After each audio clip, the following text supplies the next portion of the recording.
Unspoken Issues.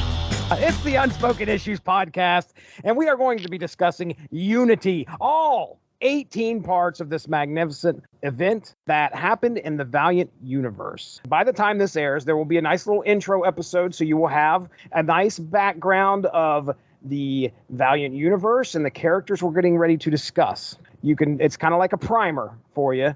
To get into the Valiant universe and be prepared for what we're going to talk about tonight. We're dividing this up into the plan, I think, is six issues apiece, so three episodes total. We're going to be covering parts 1 through 6 tonight. Of course, not alone here. He put it on the schedule, I believe. That is Dean Compton. Dean Compton said, "We're talking Unity. Are you ready to finally start, Dean Compton, to talk about Unity?" Well, based on what I understand from these books and also from what I understand about quantum mechanics, I've always been ready to talk about Unity.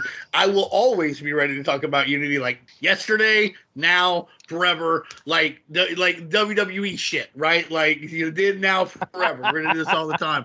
Yeah, I mean, I picked this for sure. I unabashedly love this crossover. I think it's the best superhero crossover of the 1990s. I think it is better than Infinity Gauntlet. I think it's better than Zero Hour. I think it's better than DC 1 Million. I think it's better than a lot of stuff that comes out, during this time, if for no other reason than it may be the one that has the most lasting ramifications and maybe the most natural crossover that ever happened. I just really, really dig the seriousness that happens here. There's certainly jovial moments, but this is one of the few crossovers of the 90s, and I would put Infinity Gauntlet in here too. You really felt like the stakes were very high. You really felt like things could happen, and things do happen that, like I said, have long-lasting ramifications. So I love Unity. I love the Valiant universe. There's really not a character in it that I don't just dig, except for, I don't know, who are those guys called? Psylords or something, like the time people from the net, they're like the next level of Harbingers. I didn't like that one, but like I like just about everything else from Dr. Mirage to the Visitor. And this is the place I think where Valiant gets on the map. It's hard to talk about 1990s comics, particularly early 90s comics, without talking about Valiant Comics. They were honestly the first company to really make a stab in the superhero market since probably the Tower and Charlton guys in the 60s. I know there were other companies, Innovation, Comico, but these guys got on the map. They were big. They were treated, very, very importantly. There was almost for a while a big four, and Valiant was certainly one of that big four. You had Marvel, DC, Image, and Valiant. And there was everybody else, and Valiant was certainly there. They earned their way there with great storytelling, a lot of incredible world building on the part of Jim Shooter and the people around him, and honestly, a tremendous amount of getting the most out of every cent they had, because this is pretty much their Hail Mary. If this doesn't happen, they're probably not going to last that much longer. But indeed, Jim Shooter does throw the big touchdown pass. Voyager Communications, Valiant, they get it done. Darry Wade also gets it done. I bet you're going to talk next. He's shaking his head. I was like, it's better than Infinity Gauntlet. He's shaking his head no. I know he doesn't think so. It doesn't matter. It's not the first time he's been wrong. Won't be the last. Go ahead, Darry. That's high praise. I mean, Infinity Gauntlet for me is the standard in anything. I would say this. Here's the thing: the 6 issues of Infinity Gauntlet, they might be better than this. But if you do the whole thing, I don't think it holds up as well as these 18, just because it's tighter. But go on. I introduced you. Now I'm still talking. That's rude. I had never read Unity before. I was very excited to do so because I had no idea what it was, but I knew it was epic. So I was very excited to read this this big sprawling thing and fill this giant hole. I actually only read what we were supposed to for this. So I am still in the dark, but obviously feel free to spoil. And the first 6 issues were great. It definitely doesn't feel like anything else that was coming out at the time.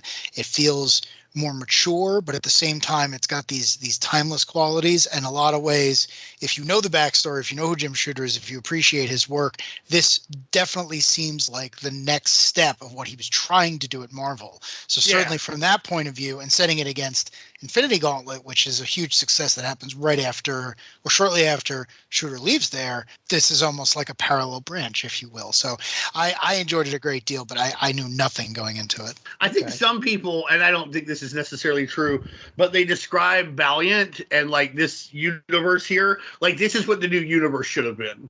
Like this feels very serious, but like, you know, if you're 11 or 12 or older, you can get into this without it like being so over your head. But there's a lot here for people who are as old as, let's say, you know, I don't want to, you know, maybe a 43-year-old man. I don't know who would be 43, but let's just say one of them. Let's say one of us. It's me. This is It's me. issue number 0 of Unity dropped April 14th, 1992. So we are talking a 30-year anniversary right now for this, the start of this massive event. I'll tell you, a lot of good things happened in 1992. And what a I year will for comic book. Yeah, well, yeah. When you look at that whole year and see what happened in the industry, it's amazing. It really, really is. And I would argue that Unity is just as important as anything else except possibly the start of Image. But when anything else happens, like this was big. This put this dominated headlines in a way that I don't think that they wanted it to succeed. I think it succeeded more than they thought, because like this was at the same time Tom McFarlane is getting Spawn going. People are like, but have you read Unity? Right. How could anything make anybody talk about something besides Youngblood at this time? Valiant did it though. Yeah, that is exactly right. I'm mostly aware of Unity specifically because of Wizard Magazine and their discussions about it.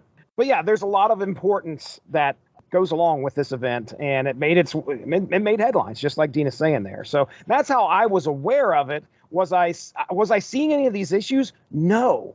Because they were like, it was one of those things. Granted, I'm not in a big metropolitan area where I was growing up, but the LCS was usually on top of things. I never saw any of this on the shelves, and it was hard runs for these to are find. pretty low. Yeah, it's hard especially to find. for the time. Right. It is very hard to find some of the back issues that were happening in this event. So, Darry, did you say that you had heard about it back then, or were you were you completely oblivious? I had the Unity trading cards. I'm a little younger than you guys, so I was real big into that trading card. Like I was that. I had boxes and packs and stacks of them. Like that was my thing. That was I always tell people that's what I used before Wikipedia. Like I'd get the Marvel ones, read the back of those over and over and over again, and just be like, oh, I know that fact. I know that fact. I know that fact. Did you know? Remember that at the bottom of those? Yeah. I was like, now I fucking knew. Those little facts, man. Those could change things on a playground. But I had the Unity trading cards. I had no idea what was going on. If you've listened to our Ultraverse episode, it was the same thing there. I read all those things and I knew the characters from there. And the same thing here. It's like, oh, I remember that panel. I had the card for that. I was not exposed to Unity. Unity started right around the time I started reading comics. So I don't even know that I would have considered looking for, because the characters I wouldn't have known. Like it's not like Spider-Man, the X-Men. They are vaguely in the media. If you ask your parents to get you those, they're like, yeah, fine. All right, cool. I kind of know him. But it would never have occurred to me to be like, I want the Shadow Man. You know, it's but also it kind of makes sense, because now that I've read this thing, it's like, oh yeah, these are skewing a little bit older. Yeah, I didn't have any of these. The very first issue, Unity number 0, is free. I had that. It's in my collection. I could not tell you at what point I got it. So I don't think I got it off the rack, as it were, but that one's definitely been propping up a short box, I can tell you that. You know, Unity number 0, before we even get started in the meat and potatoes of this stuff, what a deal. Like, they give this away. It's free because they need attention.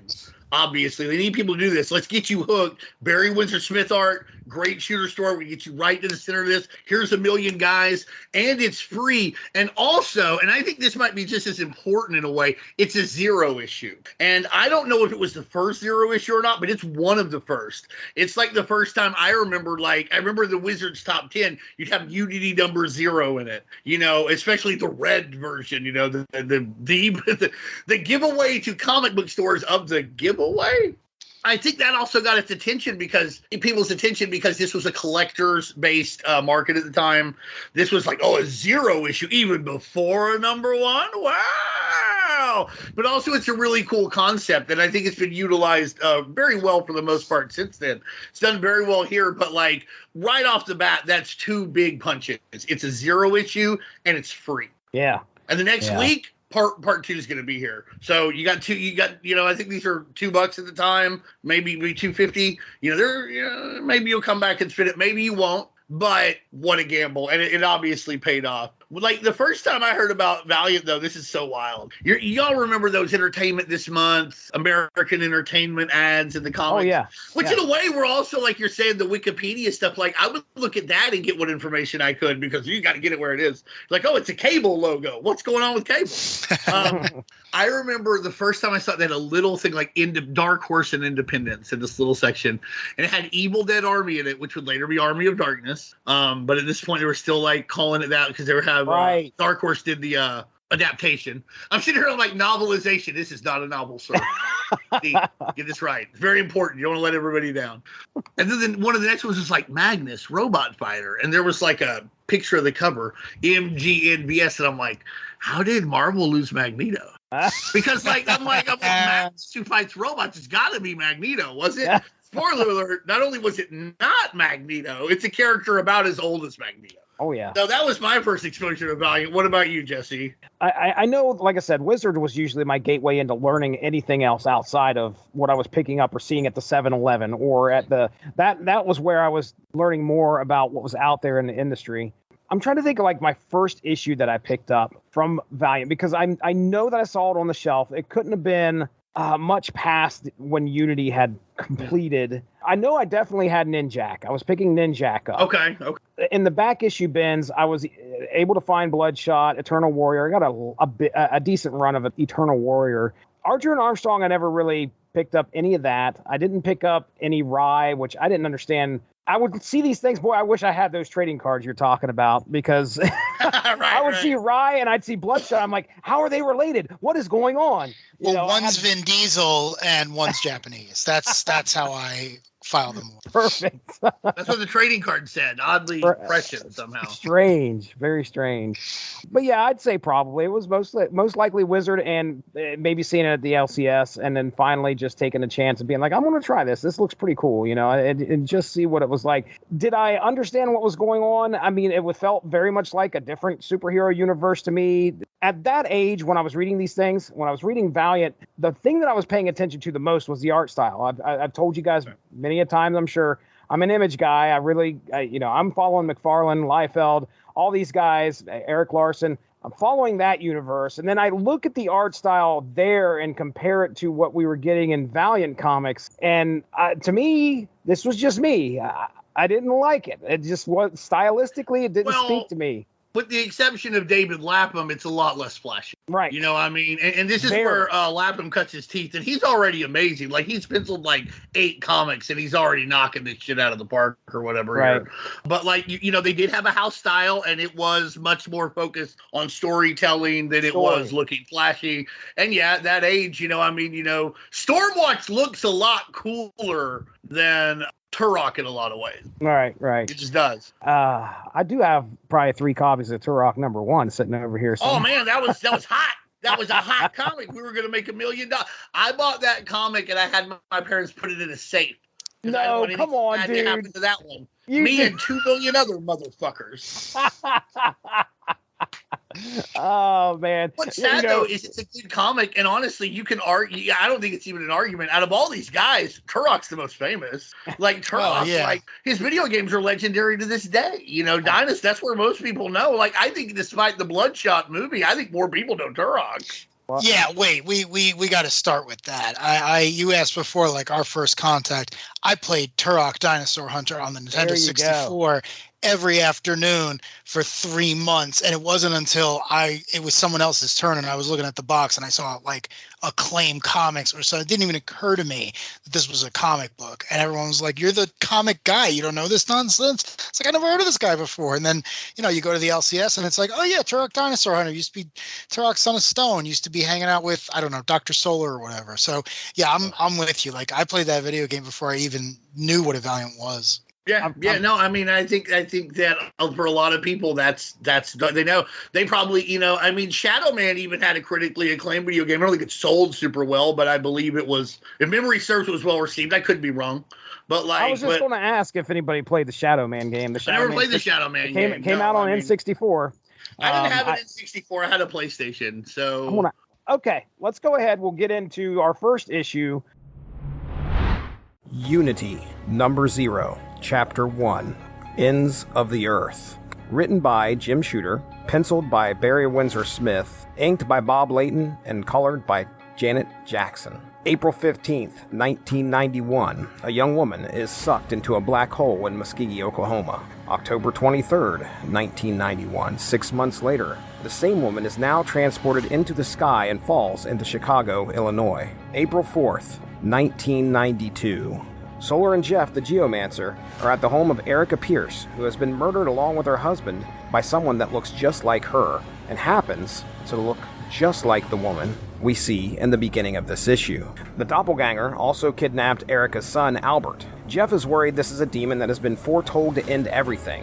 The pair believe she may be hiding in another universe and head there to find her. Once there, they are in a strange world where dinosaurs and machines coexist called the Lost Land. Sensing they may be outmatched, Jeff asks Solar to send him back to Earth so he can tell Gilad, the Eternal Warrior, to come help.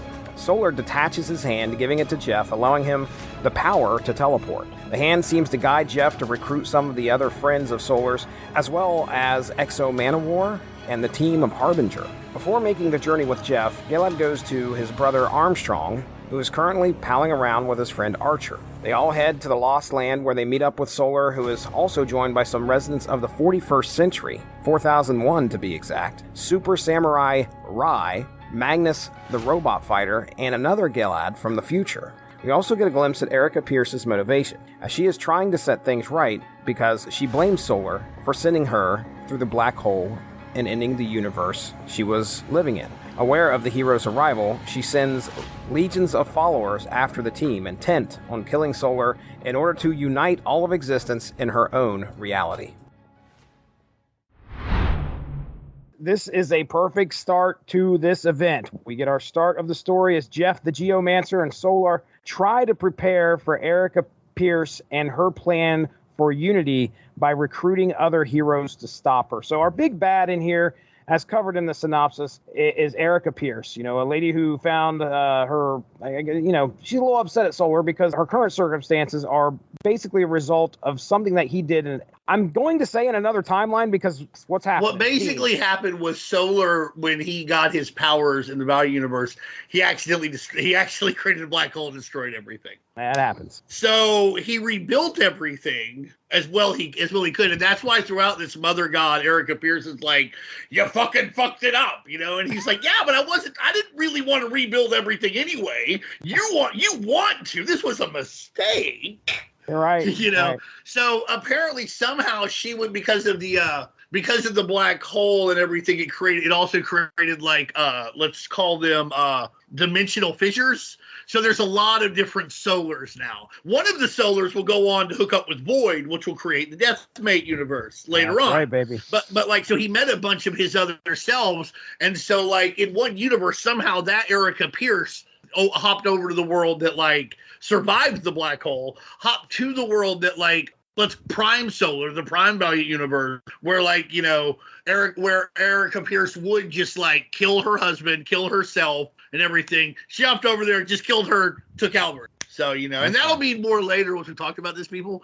But that's what. That's why Mother God's mad, because like that's basically it. That's what I was trying to do. I wanted to make sure I understood her motivation. Yeah. I mean, I could tell throughout this whole series. Yeah, she's upset about something. And it's combined with an incredibly abusive past. Her father was abusive. Her husband was abusive. So now she has all this power, but and she wants to remake everything and make it clean and neat and without everything will be perfect. And that is something that victims of abuse, being one myself, that you try and do. You try and make like I'll redo everything, and it never works on a personal level. I assume it would also not work on a cosmic level. But having never had cosmic level power, I don't know having had personal level power, man, not a great idea. Still tough.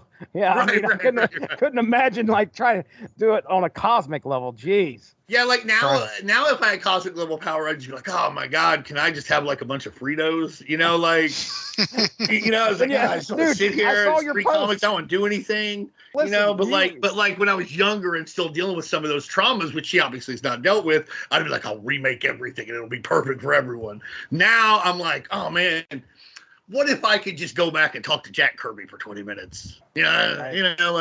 Now my aims are much less grandiose. What if nobody went hungry? That'd be sweet. Darry, do you have any notes on Unity number 0 here? Anything that you yourself took from this issue? Yes, I have to say, out of all the issues that we read for tonight, this one was my favorite. For a bunch of reasons. First of all, Barry Winsor Smith, I love him. Obviously, he hasn't done as much work as some of the more prolific comic book artists, especially of this era, but the guy's great. The guy's never drawn a bad comic that I have been exposed to. So seeing his name on this entire thing was a delight. There you go. It's some of his early X-Men work. One of them's not great. Okay, I believe. But you know what? For him, like, not great is still like, okay, well, this will get you a 78, which is still not bad. Yeah, I can't draw a stick figure, so I mean, I know nothing. I also know nothing about art. I always feel very bad as a comic book fan because I'll talk about writing a story all day, but you get to the art, and I'm just like, that looks pretty, and I know that person's name, and then I got to move on to something else. People start talking about like zip tones and like all this stuff. Like, I don't know what the fuck that is, but wow, that looks good. And also I'm just saying, the only thing I can draw is a conclusion. Oh, very nice, very nice. I don't know if this is a small thing, but I love that Unity opens up from the perspective of what will be our villain, because you don't know that. And going back to Dean's point of her trauma and her status as a victim, again, you don't know that going into it, but by the time she is all powerful, and to give some context to people who haven't actually read Unity, we're talking like Dr. Manhattan. Like, imagine all the power that John Osterman has in the comic, the movie, presumably the show. Like, that's the level we're talking about. We're not talking about just very strong. Like, this is cosmic reordering type stuff. And I love that you open with her and you see her, you're watching her fall to earth, you're watching her encounter people, you're kind of seeing her story. And then when the pre-existing characters, the protagonists, introduce themselves, you're already like, wait, what's going on with that woman? And I really like that because it pulled me in. It's like, oh, what is her story? And then by the time you see that she's the arch villain, the reason they're all going to team up, it's like, oh yeah, okay, cool. Because I want to know why she's like that and what she's looking to accomplish and how she's going to go about it. And seeing all these characters who not super familiar with, because I wasn't reading their books up until that point, it's almost, again, to go back to the Infinity Gauntlet, it's like, well, cool, I'm following Thanos. I know the Marvel characters are going to fight him. I want to know why that's going to be interesting. It's the same thing here. You set up the villain, and the heroes can't help but look good going up against her. So I thought that was a great way to open it. As far as Barry Winsor Smith goes, I'm kind of lukewarm. Nobody's ever said they were lukewarm about Barry Winsor Smith before. Did you not hear how much he loves Jim Lee? Come on, you got to listen. I will probably edit myself. I've only ever heard people be like, I hate him or I love him. That's the first time I was like, I'm sort of the middle of the road on Barry Winsor Smith. I mean, people are like, I'm middle of the road on Rick Levens. You know what I mean? Like, I don't know who that is. He penciled Captain America for a little bit. He did the Cap Wolf stuff. But the point is, like, that's the guy you're like, I can take him or leave him. He's like, I can take or leave Barry Windsor Smith. That's wild. Go on, puke worm. All right. He hates the British. That's what it is. Yeah. He's like, we left him behind. Yeah, we left them. I don't got time for them. No, for real, go on about it. I'm not. Well, no, I wasn't. Mainly what I was going to kind of segue to is the coloring on this book. It really stands out to me. Like, if you take a good look at how things are colored, it's really spectacular. A lot of detail. The solar, what do we want to call these? Solar flares? The things that are like multicolored, like slivers of, I don't know. I'm going to call them solar flares. There you go. Okay. Solar flares works for me. I mean, I don't know what they call it. I don't want to get confused. I don't want to confuse people. But I mean, these things look really neat, and you see them pop up throughout the event. But again, I just want to say that respect where respect is due. I think one of the things that pops out at me, usually in most Valiant comics, is the coloring. And I don't know why that is, but our colorist here is Janet Jackson. Janet Jackson is very talented, and she doesn't get near the credit that she deserves, not just for coloring, but she's done a bunch of like promotional art, merchandising art. Like if you ever saw like the LJ and X-Men 8-bit Nintendo game, she drew that like pose for them, and she's a really nice lady. She's on Facebook. I mean, it's always fun whenever we exchange a comment or two. Really smart, really funny, and like I said, really talented. Behind the scenes of like Marvel, Valiant, and Defiant, a much bigger force among 90s comics than you would think. A name that probably should get bandied about a lot more. I think that Unity #0 does a great job of sometimes, like if you like say you go to the baseball game, right? And like these guys are like, "Hey man, do you want this pack of napkins that has the Braves logo on it?" And you're like, "Fuck no, I don't want," but it's free. Sometimes free things, when you make something free, you can diminish its actual quality, use, or importance. You have to be very careful with that because people are conditioned to think that you get what you pay for, because oftentimes we do, but in this case, they do a great job. Not only was this free, but you feel like you're like, wow, obviously you can't get your money's worth because it's free, but it's not like one of those things where like you go to the county fair, you come up with that bag of shit. You're like, why did I pick up this like feather pencil? You're like, oh great. Jackson sewage. What the fuck? Right? Like you don't feel that way. No, you're glad you grabbed it. You might wish you had grabbed another, just because like I want to put them side by side and look at it. Because you're right. I think it's beautiful. I think the coloring's beautiful. I think it does a great job of getting the hype train rolling. Not pushing it too fast, but getting it rolling, because this is an 18-part crossover. So you got to kind of pace yourself a little bit. You know what I mean? But like they do a really, really good job of that. I think if you would never, and for a lot of people pick this up, they probably had never seen the Valiant universe before. They also do a good job of basically capsuling everyone who's anyone at this time. I think except for Shadow Man is in like #0. So like everybody who's going to be a player, you at least see like a little cameo of them at some point. They explain what the Lost Land is, which was the Lost Valley before this, and it predates Valiant. Turok, Son of Stone, and Andar, that was their deal. They went into a valley, and oh my god, now there's dinosaurs and shit. And it's important to note that Magnus and Solar also like predate the Valiant universe. They were gold key characters, and now I don't remember who owns them now. Random House? I don't know. I read that they are owned by Universal. Universal, okay, yeah. Through some, someone bought someone who bought someone who bought someone. But, right, Media Monopoly. Ben Bagdickian, read it. It's great. So I just think that this was the perfect way to start a crossover, especially a crossover that a lot of people were going to be getting. They didn't know a lot about the universe or a lot about the characters. I feel like by the time you're done, you are ready to read Eternal Warrior #1. And in many ways, as we said many times on this podcast, that is the greatest compliment that you can give a comic book, is when I close that last. I'm like, God damn it, why isn't the next one here? Right. Wow. Right. In the year of our Lord 2022, it is. I assume North Am in 4001, like they can do that shit too. Like, but who knows? Oh yeah. Bims and scammers and shit. Who knows? The only thing I'll say is he mentioned the Lost Land. I love this. I mean, again, I know apparently we don't like BWS on this podcast, but that's fine. What's this sweet shit, white man? I'm with you. He's slowly. Mr. Smith from like Conan, like one comic that got a C+. But like, I love the guy. His Conan strength, his Rune Silver Surfer's amazing. We should cover it sometime. I love Rune. I agree. I love the Dark Horse shit he did. Weapon X, Machine Man. Coming somebody else, buddy. Jesse is who I mean. I'm flipping through it now, and one of the things I really like is he builds momentum. I don't know if this was in the script or if this was just him sitting there looking at his pages or whatnot. But you get a bit into this, and suddenly there's superheroes, and then there's dinosaurs, and then there's a giant city that looks very Kirby-esque, and then there's like robots, and then flying dinosaurs, and then robots on dinosaurs, and it keeps building where everything is fighting and everyone's fighting, and then Solar cuts his hand off and gives it to the Geomancer. Yeah, I forgot to mention that, like the hand thing is brilliant. like this, we're talking about Valiant in general, but like this freaking issue like passes all the tests. Like it's deep, it hints at lore you haven't seen yet, it gives you a ton of characters, each one's fleshed out, each one's interestingly designed.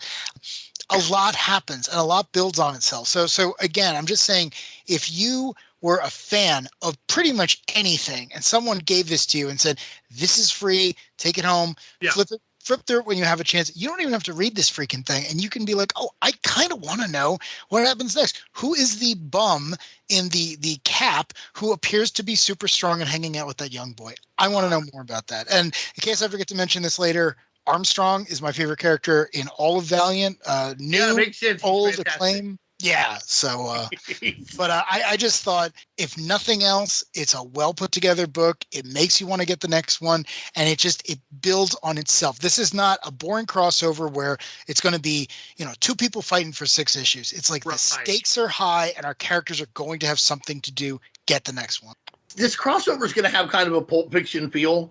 You're going to see like a lot of the same stuff from a lot of different perspectives. So one of the best things about this comic book that, you don't realize until you're like 7 or 8 parts in is how you don't get tired of seeing its events again and again. And that is a credit to Shooter and Barry Winsor Smith as well, because you're going to see it, you're going to see it a bunch. Like now it's Armstrong's take. Now it's Gillen's take. Now it's fucking Magnus's or whoever's, right?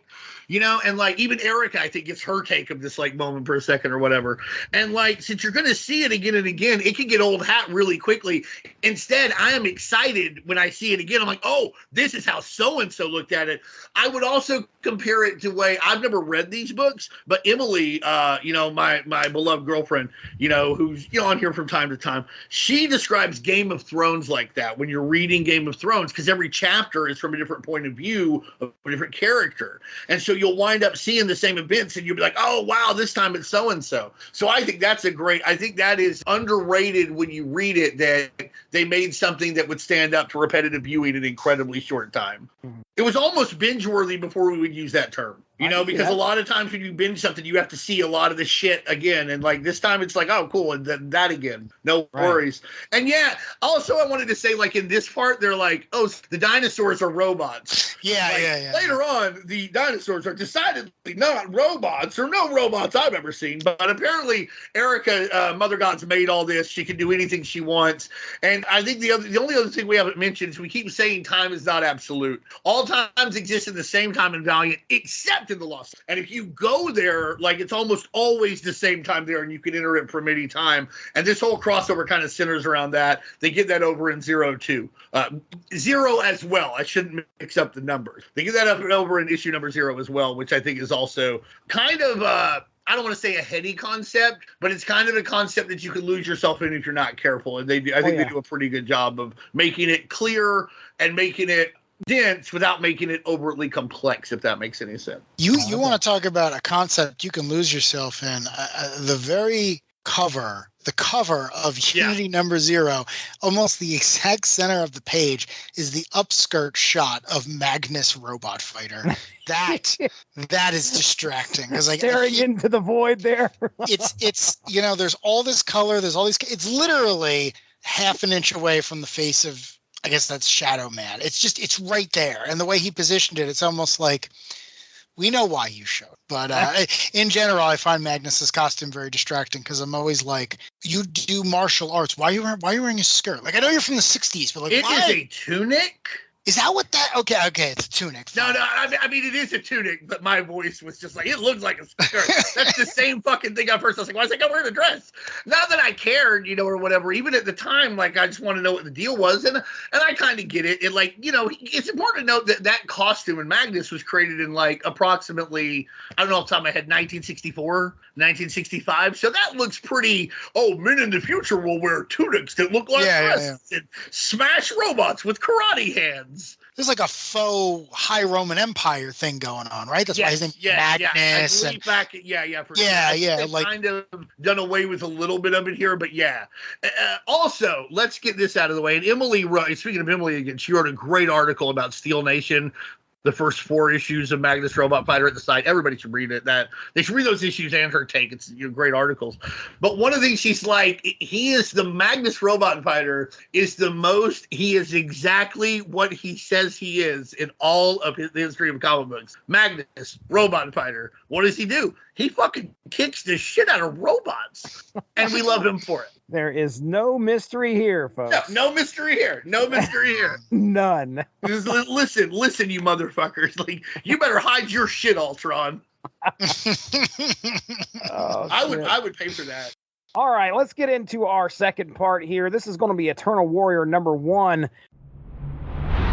Eternal Warrior number 1, Unity, Chapter 2, written by Jim Shooter, penciled and inked by John Dixon. Back in ancient times, young Gilad leads a pack of warriors against a warring tribe. His younger brother Aram wants to fight along with him, but just isn't old enough yet. 30 years later, the tribe has grown, and Gilad explains to Aram things are getting grim and that they must move on and continue to plunder, or they won't survive the winter. Their father believes Aram has grown soft and will fail the tribe at some point. The geomancer of that era warns Gilad that the earth will call upon him to help it in the future. The next day, a raid on Mesopotamia does not go well as they turn Gilad's tribe away and then attack them on the outskirts, killing all of his tribe and leaving only Gilad and Aram alive. Sick of the bloodshed of their life, Aram leaves Gilad for a quieter existence. The geomancer of this time reappears and tells Gilad his son has been spared by the soldiers and taken prisoner in Mesopotamia. However, the geomancer tells him his son would be better off there instead of being raised under Gilad's vengeful tutelage.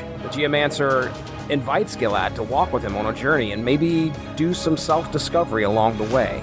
Gilad accepts. Sometime later, Gilad finds Aram in Egypt. As they reconnect, Gilad explains that the geomancer told him that the world may need their help and he wants to be able to count on Aram when this occurs. In the present day, we see the events of April 4th that led to Gilad being contacted by Jeff. As he is on the phone with Jeff, there is a knock at the door, and then bullets blast through it. As Gilad grabs a gun to fight back and protect his assistant, he dematerializes and reappears with Jeff in the events of Unity number 0.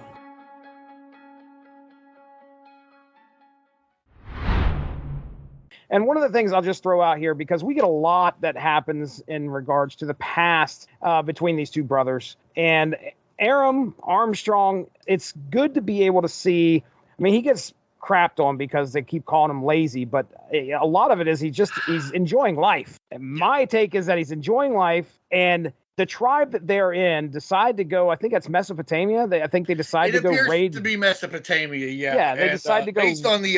Based on their weaponry and based on the architecture, I think it is supposed to be Mesopotamia. Now, I'm saying that, watch somebody read it, it just says fucking Mesopotamia, like in the caption. I sound like an asshole. But like, if you see ziggurats and copper swords, it's Mesopotamia. Okay. Well, they go up against them and they get their asses handed to them, basically. Yeah. And then Mesopotamia is like, oh, well, hey, you guys, some of you guys are still alive. Oh, we'll fix that. And then they send out the rest of the warriors after them and basically wipe out their whole tribe, except for those two. Aram's like, okay, I'm done.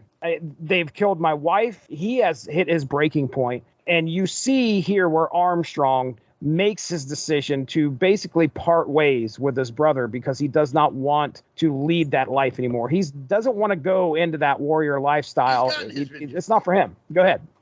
I'll just say he's gotten his vengeance. Right. Well, yeah. I mean, geez Louise, did he ever? He pounded that guy's face in and continued to pound it. Talking like, let's go raise an army and kill these people. He's like, I killed the people who killed my wives, so I'm going to go not kill for a few minutes. This is probably my favorite of the issues. Maybe Archer and Armstrong number 1, but I am a proud big brother. And like, so I really like things when there's like brotherly, relationships, when brothers are, at odds, but also together.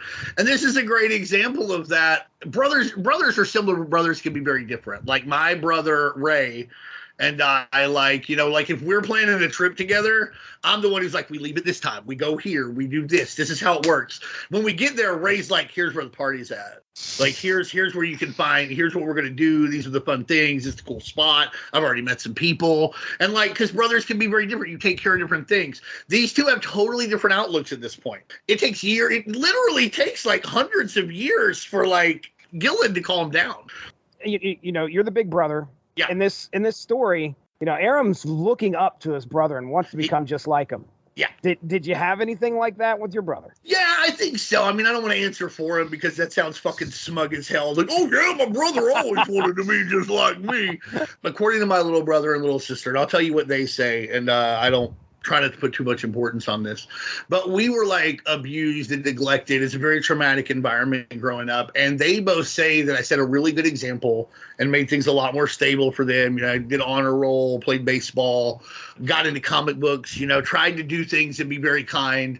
And I wasn't always the kindest, don't get me wrong, I was a little shit sometimes, but they said that I set a very good example and was very stable in a time when they didn't have a lot of that. And that they really loved me and look up to me for that reason, that I really, you know, helped raise them as much as, if not more than my parents. That's something they say.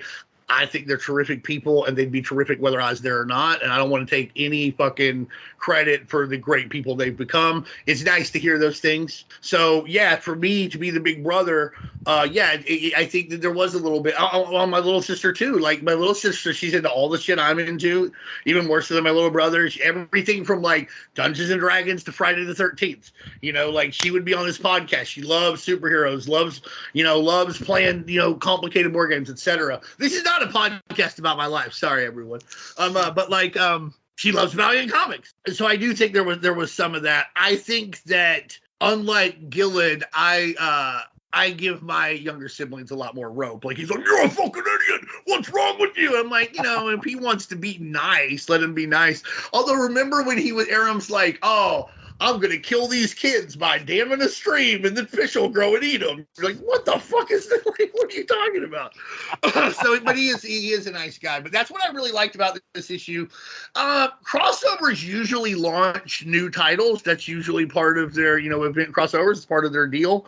This is an exceptionally good number one to be launched in the middle of a crossover, in that, like, it takes you away from it. It's basically the story of Gillen and Apada, him and his brother meeting at different times, but it feels important to what's going on because it lets you know just how long the Earth and the Geomancers have feared the Mother God.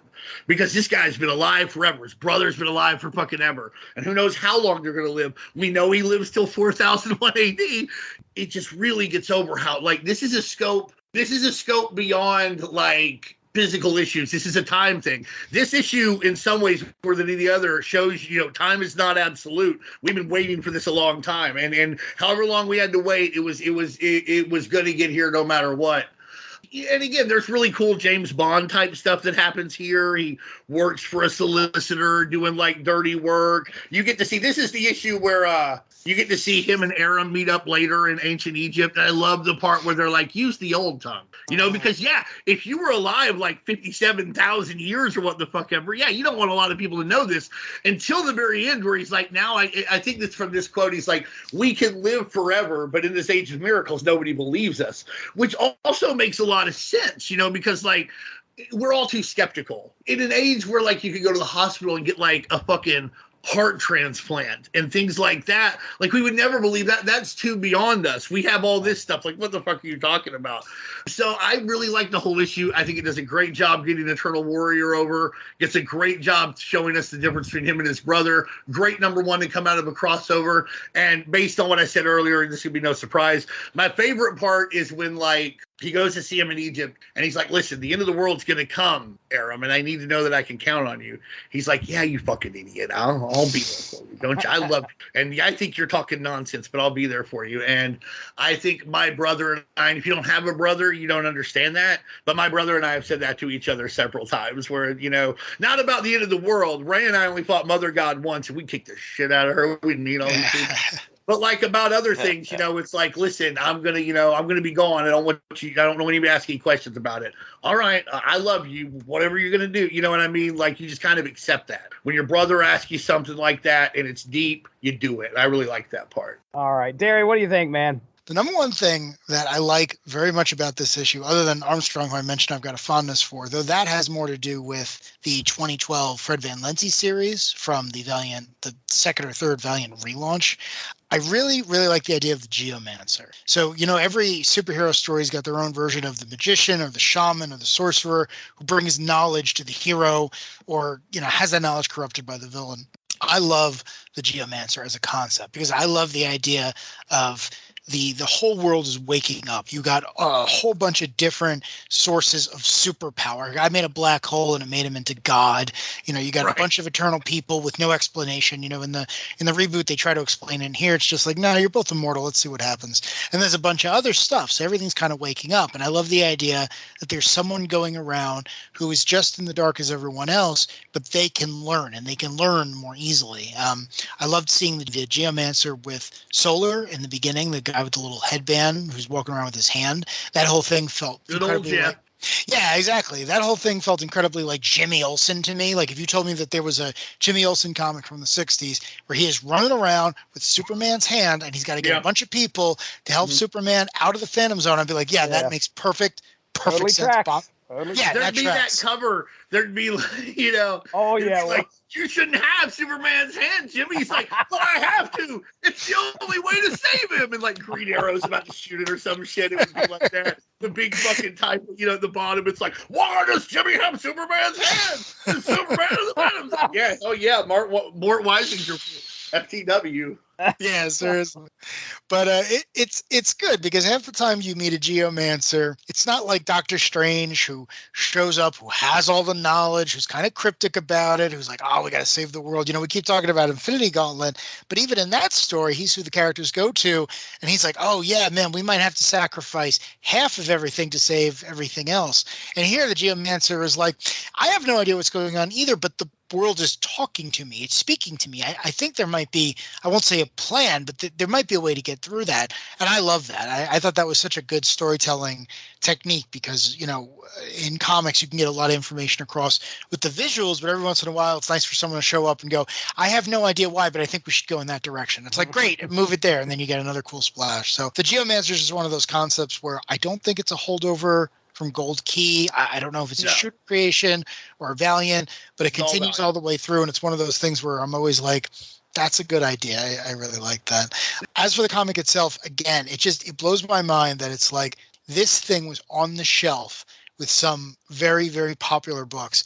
And this says, I'm going to give you 20 plus pages of just like not even sword and sorcery. It's just like it's ancient. It's like sword and sandal stuff. It's like you also get the James Bond shit. Yeah, yeah, exactly. He beats up the bikers and he goes to meet the hot lady who wants to have sex with him because she's got his jacket and guns. Yeah, when she's like, I want to get in the shower with you, I'm like, oh, okay, you're targeting an older group than, I was when I was buying X-Men number 1 or whatever. Don't worry, I think you're old enough to handle it now. That's why I said it. You got any questions, I'll tell you later. But it's interesting because you read this and you're like, oh, yeah, okay, you were on the shelf next to this stuff. You weren't necessarily competing with that stuff, but you may have been a little too early. So I know this was a big success, but at the same time, people always talk about like, oh man, superheroes dominate, one genre dominates an entire medium. And I'm reading this and I'm like, I wouldn't say any of these characters are superheroes. And I find that really interesting. You would call some of them science heroes, some of them magic heroes. I mean, but you're right. Like superheroes is the word. Like Exo Manowar is decidedly not a superhero. Like just decidedly not. At some point, someone calls him like, "Oh man, you're just living like Donald Trump up here." Right. Well, I mean, he's Conan in a can. You know what I mean? Like, and like he's actually like a barbarian brought to now. He's like, this is all stupid, and I can shoot anyone in the world with my super lasers. He isn't a superhero, but I thought about you because I think my favorite scene in everything we read, I hope it's in what we read, is when he gets the guy's salary in gold and gives it to the labor union in full view of all the other executives at the company. And then he gets up and walks out. Is basically like, this wasn't worth my time. Do not backstab each other again. And everyone's like, yes, sir, absolutely. And the implication is that he is like a captain of industry, no questions asked. And it's just like, make everyone afraid of you and play fair with them. And I was like, that's the best scene in this whole thing. And I love that it's gold. It's not just like $195,000. It's like it's in gold. So like you guys can just hold on to this if you want, whatever. No more talk of strikes. That guy's fired. We don't rip off our soldiers. Yeah. And to get too ahead of ourselves, but like through Unity, you will see that Exo is very concerned with anyone that he leads. That doesn't mean that he's not harsh on them, but like he is not concerned. But yeah, you're right. These guys aren't necessarily superheroes in the traditional sense like we're used to. I find like going to the thing you said where it was like on the shelf. What's really odd is you're looking at this thing. It's on the shelf with like you know, the Image explosion, the rise of the Midnight Suns, Punisher Warzone. Later on, the death of Midnight Suns. I'm just saying, like, I don't think it was great, but they put a lot of hype into it. Yeah. So I'm just saying, I bought Rise of the Midnight Suns. I didn't buy Unity. And so there I, you go. yeah. And hey, listen, honestly, I love Rise of the Midnight Suns. It doesn't compare to Unity, but it's good. Darkhold's a sleeper. That's a really good comic. More people. I agree. But like, and also Morbius, poor Morbius now, but that Morbius series is pretty solid. But like, you have the death of Superman later, and like you have all of these things that happen in the industry at this time, and somehow this Unity crossover is like dominates a lot of the fan press, dominates a lot of the year-end talks. That's really something from these guys. And I want to touch on the other thing you said. They're going for an older audience, and not just an older audience, but I think a more sophisticated audience. I think a good analogy here at the same time would be the Neo Geo console. The Neo Geo console cost a lot more, but like its games were higher quality. There was more blood. There was more of this kind of stuff. And they also advertise like, they're like, don't be a weenie. And there's like a little hot dog, you know, I mean, buy our shit. Sega Genesis sucks. There's one with like the hot lady who's like, he used to keep his hands off me. Now all he does is play Neo Geo. But they didn't ever care about like being number one. They're like, if we could get like 10% of the market, we'll be really happy. And I feel like Valiant felt very similarly based on their stuff. We have a specific demographic we're looking for. We have a specific amount of money we're going to put into it. We'll spend a little more on a couple of things here. We'll charge a little more because these books cost more than Marvel and DC at the time. And if we can get 10% of the market, 7% of the market at the time, they probably would have been super happy. You're not trying to compete with Jim Lee, with Rob Liefeld, with Todd McFarlane. You know you can't do that, and you're not interested in doing that. So you're doing this other thing. But to your point, you do have to get him through the door. You have the Frank Miller covers. You have the BWS art. The Walt Simonson covers. Yeah, exactly. You have all of this stuff that, you know, people will like, or a certain type of person will like. And then the other thing, too, and I kept thinking about this the entire time I was reading it, this feels like Watchmen. You know, this may not be as tightly plotted as Watchmen was, but that's what this feels like. Like, I've given Watchmen to people who would never read a comic book, and they love it. And this is even before the movie came out. And this feels something similar. Like, there's a lot of stuff in Eternal Warrior and in some of the other books where it's like you want more mature stuff. You don't want, you know, superheroes are fundamentally kids' characters. I don't mean that in a negative way. I mean that that's how they were designed. Yeah, exactly. That's how they were built. That's how they were sold, and that's how they were developed, and that's fine. But, you know, this stuff, it's like, to your point, it's like Eternal Warrior goes from murdering a bunch of people 3,000 years ago to murdering a bunch of people today, and we still don't think he's necessarily a bad person. He's, you know, to quote Omar, he's still got a code. So it's kind of like, oh, you liked Watchmen, you like seeing more complex people who just happen to have superpowers. Check out Unity. You know, you could do worse, and then later on there's going to be a robot dinosaur. So right. I think, you know, you really hit it there. In a lot of ways, this was competing more with Vertigo than it was Image Comics. And if you remember the first wave of Vertigo comics, I think they were not superhero comics per se, but like Animal Man and Shade the Changing Man and like Doom Patrol had grown out of superhero ideas. Swamp Thing's kind of a horror hero, kind of always was kind of bridging that gap. Sandman's its own thing. Sandman Mystery Theater coming out later. That's just it's not a straight superhero comic, but it was about a straight up superhero. So I feel like it was more competing with, you know, maybe those folks who, you know, like me, you know, I wanted to read, like now, I like to read superhero stuff, but unless it's kiddie stuff that I was exposed to as a kiddie, hard for me to get into it now.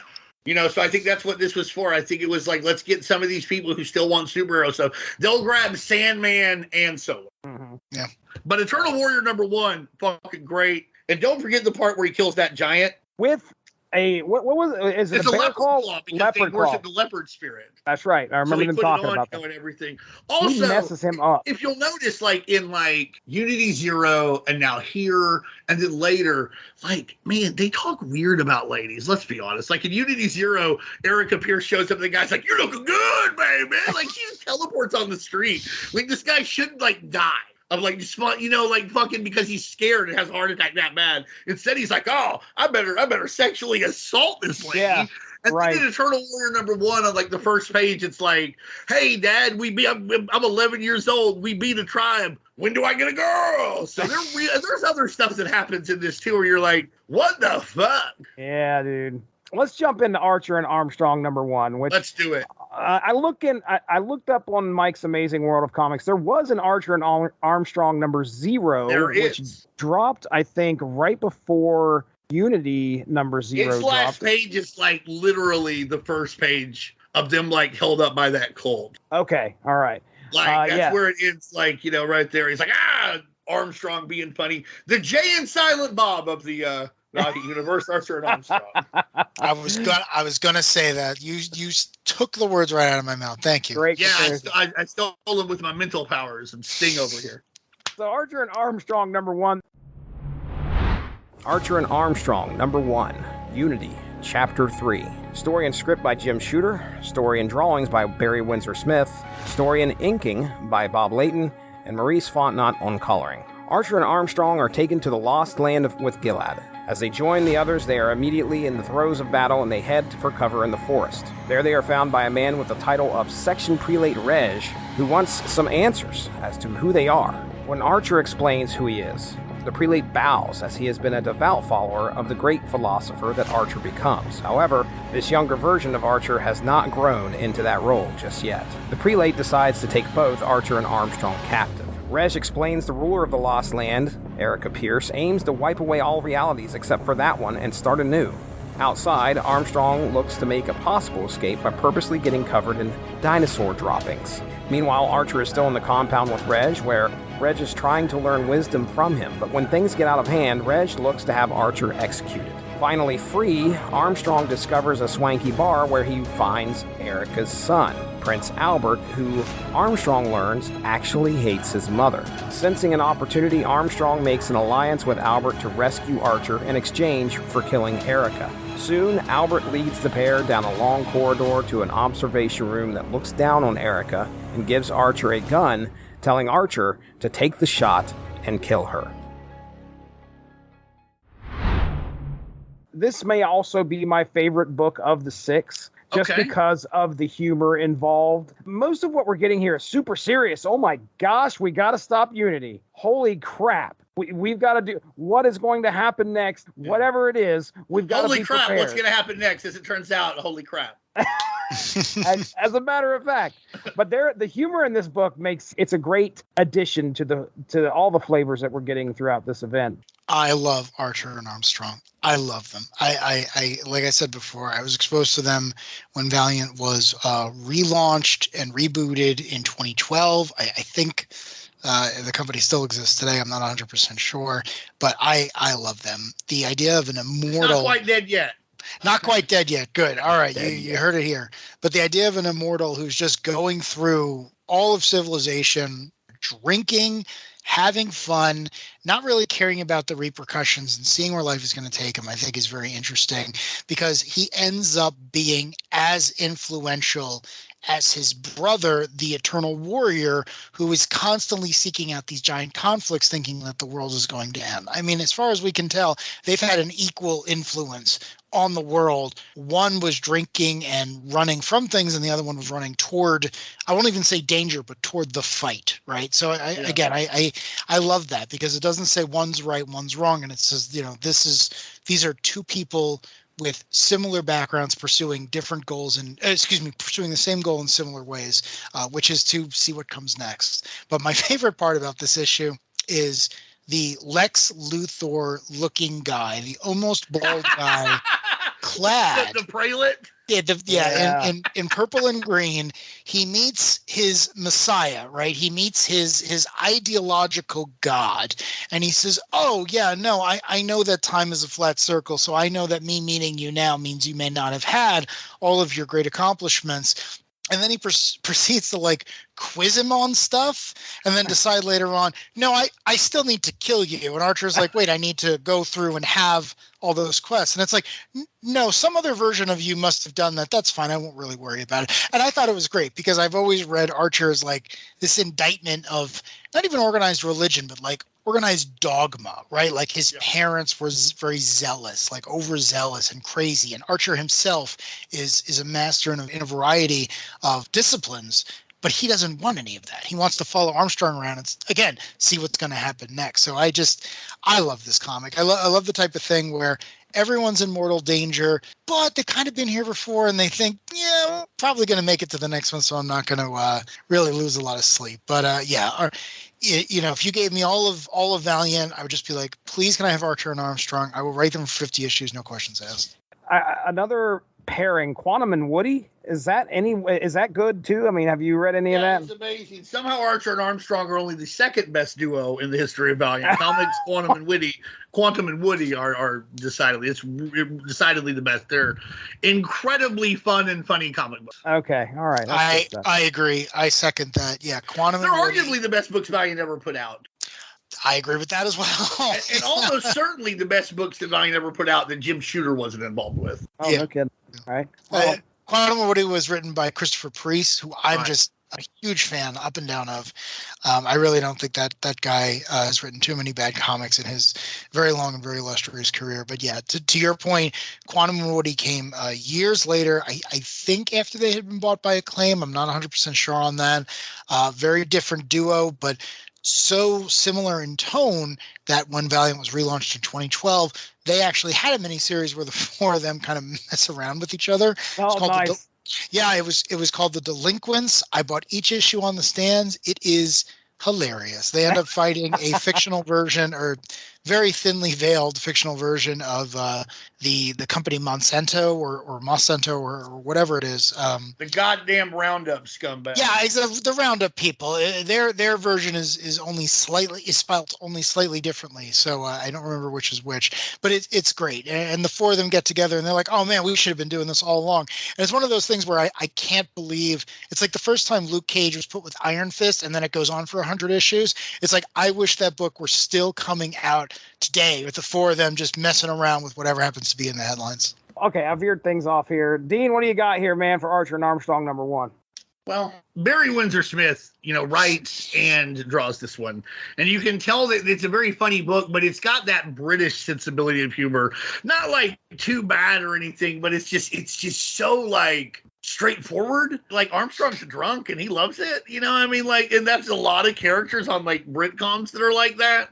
Like, if you ever watched like Black Books, like Dylan Moran's character's an asshole and he's like, that's how it is. And so like, but Armstrong's not an asshole. One of the things about Armstrong I like to point out to people too is everybody's like, oh, him and his brother are so different. They're not. At one point they talk about it. And like Armstrong's like, listen, I'm going to fuck up any nonsensical piece of trash that comes around me, but no, I'm not going to go chase down a bunch of wars and stuff. So it's really the same. It's a matter of scope. It's like who helps more, Thor or Daredevil? I don't know. It's a hard thing to say. It's a matter of scope. Has Thor saved the universe? Yeah. If you're like a homeless guy in Hell's Kitchen and some gang member shakes you down for your last like $13 and Daredevil comes and kicks that guy in the tooth and gives you back $13, that is your universe. It's a matter of scope between these guys.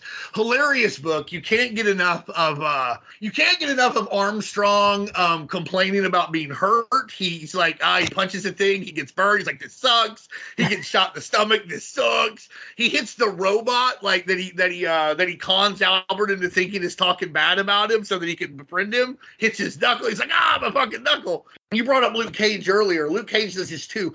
One of the only super strong people who are like, yeah, I'm pretty invulnerable and strong, but that hurt. Like, I didn't like it. You know what I mean? Because like, think about it. Like in my younger days, I could climb a rope, but like it hurt your hands. You know what I mean? Like this stuff would still have some impact. I mean, not for everybody. Like I don't want Superman to be like, ow, my eye. But I do want like, like sometimes for somebody to be this way, and there's no one better to do this than Armstrong. The interplay between Archer and his, I don't know even how to say it. He doesn't really worship him, but like his zealot, I guess, his follower, is very interesting because it really shows one of the weird dualities of man. And this is one that I think we all have at different times. He wants something that he can't have at the moment. He's not willing to wait for. Like he keeps telling him, he's like, motherfucker, I'm 20. Like the Right. shit that I mean, like most people are not, the Beatles just shitting pretty good hits and philosophies by the time they're 25, 26. George Harrison, one of the wisest people of all time. He's like 24 when he's coming out with this stuff. Most people aren't. It's wild. So like he's not willing to wait for it, which, it's funny to me. But all in all, it's exactly what a buddy comic should be. It sets up one of the most important in what will be a lot of little moving pieces that are happening at the same time here, which is another neat thing about this crossover. There's a lot of crossovers like Infinity Gauntlet or Infinity War, where all the heroes just show up and then do stuff. All of these guys are doing different things at different places at different times, and it's going to come together. And I'm not knocking one over the other. This was just a different approach. You didn't see it this time for the most part. Also, think about this. They have the same, like I said, the same philosophy to an extent, Eternal Warrior and Armstrong. Eternal Warrior is like, let's go this way. They both agree to, clear out. They can't win from where they're at. Armstrong's like, no, we got to get away from this shit. We got to like that's not going to work. But their instincts were the same. You got to get away and regroup. They did it in different ways. And also, I love that Armstrong is into place. Like the deck where like you can do the drugs and all that stuff that Mother God doesn't know about, where Albert likes to go because he can smell a beer. He goes there to get beer. Way to go, buddy. And like he's sitting there, he's like, I wonder where my brother is. I hope he's okay. He could really use a drink. And then you see that weird shit talking about like muskrat dipping, like paw dipping, muskrat love. I don't know what the fuck that is, and I don't want to know, but it sounded bad. It was like fucking Captain and Tennille muskrat love bullshit. I don't need this. It was wild. That Albert guy is a piece of work. I don't care what happened to him. Oh, I don't yeah. care what happened to him, because if somebody who had a lot of bad stuff happened to him too, like you can't be this way. But what a piece of shit. I'm going to pop pills and break people's teeth and muskrat paw dip? I don't fucking know. Yeah, dude.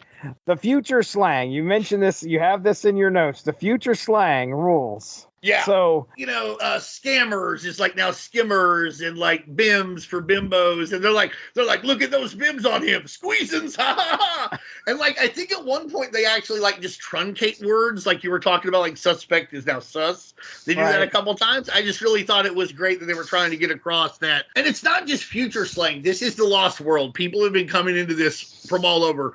These, the cult members who follow Mother God are there now. These scammers were already there. People find their way in here. So this is also like an amalgamation of a lot of different cultures from a lot of different times. So it's just interesting to see. So at one point, I think this girl says to Albert, if Mother God finds out, she'll hang us up by our squeezers. And I'm like, okay, what is a squeezer? I bet you I know. I know what a squeezer is. But you have no idea. They can that's one thing that's fun about Future Speak in comics. They can say just about anything they want to. Frack. Shock you.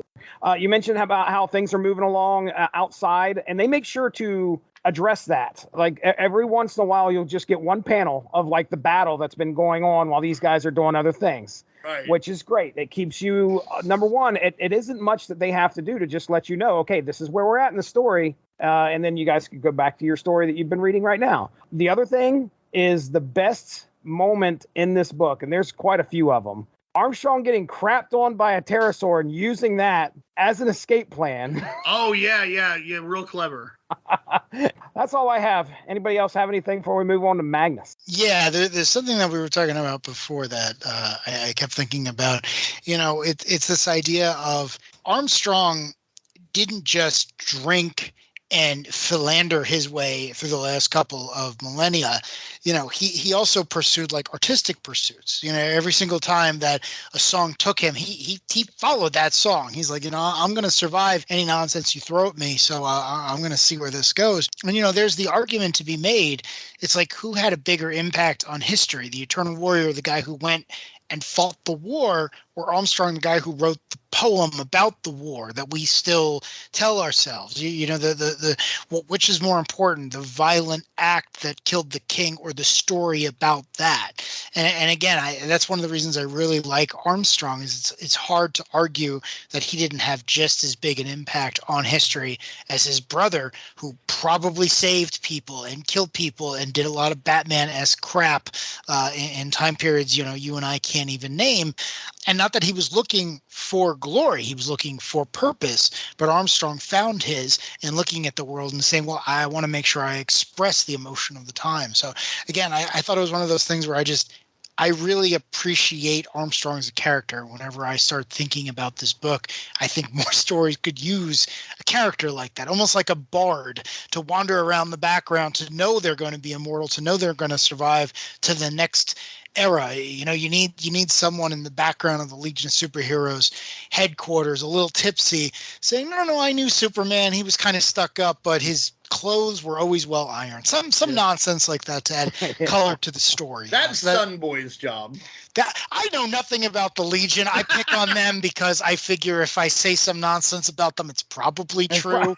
But also, I believe Shooter got his start there, so I figured thematically it worked. But I guess the only other thing is just that, you forget that this is a reluctant partnership. That, like, when our Archer refers to them as partners, he's, Armstrong's like, what did you call us? Like, and also the funniest part of the book is when the prelate catches them. He's like, who are you? And Armstrong's like, listen, I am a dung salesman. Because he sees that big pile of Tyrannosaurus shit. He's just like, I'm a dung salesman, but it looks like you guys have plenty here. I'll just be getting out of here. Yeah, we'll be leaving now. Worth a shot. So, a funny book. And again, a really good book. It's a really good number one to follow a zero, as weird as that may sound too. Okay. Well, it drops you in the middle of the story. I agree. And it drops you in the middle of the story. It's great too, because it kind of shows you why the characters work. Because it's like, all right, they were getting beat up by a gang and there's some nonsense going on with his parents. Well, we're just going to move to this another story and you're going to see how they're both are going to react basically at the end of their adventure, right there at the end of time. And he's already moved on to something else. In a lot of ways, it helps explain exactly what they were allowed to do in Valiant, because it really is a British comic. Like Archer and Armstrong feels like something you would have read in 2018. Like I was reading this, and if you had split it up into 8-issue segments, I wouldn't necessarily have been a future shock, but it definitely could have been in like 2008 or Warrior or something else. I mean, the art looks like Steve Yowell or a bunch of the people who were working across the pond at that time. So it's just got that feel of like, hey, in the UK, older people tend to read these things. They got a little bit more disposable income, and you can go a little more mature with it. And that legacy works well in Valiant, because again, I feel like that's who they were competing with. This idea of like, yeah, Superman's great. We all like Superman, but get these. Don't stop reading comics once you get to high school. Read Valiant. Magnus Robot Fighter number 15, Unity, Chapter 4. Story by Jim Shooter, written by Roger Stern, art by Ernie Colon. A new geomancer is crowned in the year 3998, named Rocky, who has shown that a cult lives in this era that worships Erica Pierce, who now happens to be over 2,000 years old, and also in the last stages of moving her refugee cluster to the Lost Land in preparation for her plan for Unity. Rocky is tasked with finding Gilad, the Eternal Warrior, to prepare for what is to come. 3 years later, in 4001, Rocky is still trying to track down Gilad and finds himself in the room for psychoprobes. Finally finding Gilad, who lives a docile life taking care of fish, memories suppressed of his years as the Eternal Warrior. Rocky hands him an axe Gilad once owned, and he remembers the past in full. Meanwhile, Magnus, Robot Fighter, has recently returned from Mars and is agitated with his nation of Northam and has thoughts of starting a revolution. Over in San Gabriel, Erica Pierce believes all the potential threats to her have been stifled and activates her plan for Unity, causing her whole compound and a chunk of the land around it to disappear. Rocky understands that her plan is underway and takes Gilad to recruit the hero Rai. After seeing the events in San Gabriel, Willow begs Magnus to take some kind of action, to which he agrees. Magnus's plan? Head to Memorial Stadium in San Gabriel to face an old robot nemesis named Talpa to get some answers. All right, Magnus Robot number 15. Magnus Robot Fighter number 15. Yeah, that's an important part. Yeah, because he's not just a robot. Magnus Robot means something like entirely fucking different. Yes. The one thing I want to go ahead and talk about here, well, I mean, the art style in this book is like on a completely different level. This is Ernie Colon, I believe. Unbelievable. Let me just say that I really liked the way that this issue looked. It just says art by Ernie Cologne, so I assume he's on colors. This looks like pencils and colored pencils almost. I have no idea if that's how it was done, but it really looks good. Tell me about what you thought of this art style here. I had the exact opposite reaction you did. I found Really? it to be very jarring, and I didn't take to it immediately. I had to keep rereading things because I wasn't following. One of the most distracting things is just, and I don't mean this in like a perverted way, the outfit the two female characters have in the first half of the book. I'm just very confused. I'm like, is that just how we dress in the 4000s or what was going on? But yeah, We're talking about Leisha. Is it Leisha? And oh my goodness, the one girl looks like Electra. It's not Electra. Yes, though, I mentally I kept referring to her Willow. as Electra. Yeah, Willow. but Leisha has puffy sleeves, like full on puffy sleeves. Under boob. Man, and the then most a useless shirt. garment of all time, right? It really, what do you really is. But not Emily mentioned that when she wrote about this too. She's like, "What the fuck is this sexy? What is this?" It's not even sexy. It's just useless. No, it's not. It's almost as if Ernie, and again, I don't know the gentleman, Mr. Cologne, was drawing this and was like, I want to see how inefficient women's clothing has become 2,000 years from now. So I'm gonna draw this thing. He didn't invent that though. That look predates like when he wasn't on the book. Oh, okay, Seriously? okay. That's how Leisha Wow. dresses. Wow. I have to be honest. I have to admit this. I would say that Magnus Robot Fighter is not only the one that I know the least about out of pretty much all the Valiant characters. He's the one I connected with the least because I just every time I don't fight many robots. It's not even that. It's just like what is your deal? It's like at one point someone refers to him as a hyper conservative, but he's coming around and he's going to start a revolution and everything else. And I don't know. I couldn't get a beat on him. And I didn't know if that was just because he's from the 60s, right? He's 20, 30 years before this. And Shooter seems to want to be continuing that story, at least the way the book feels, if not literal plot details. So I don't know. I was looking for an inroad here, and I don't know that I found it. He definitely wants to continue some of the concepts and stuff, but he turns it on its head. Like Magnus is trained by a benevolent robot 1A because people are too dependent on robots. So this robot, who's apparently the good free-willed robot, trains Magnus how to fucking karate chop robots where their heads fall off and shit.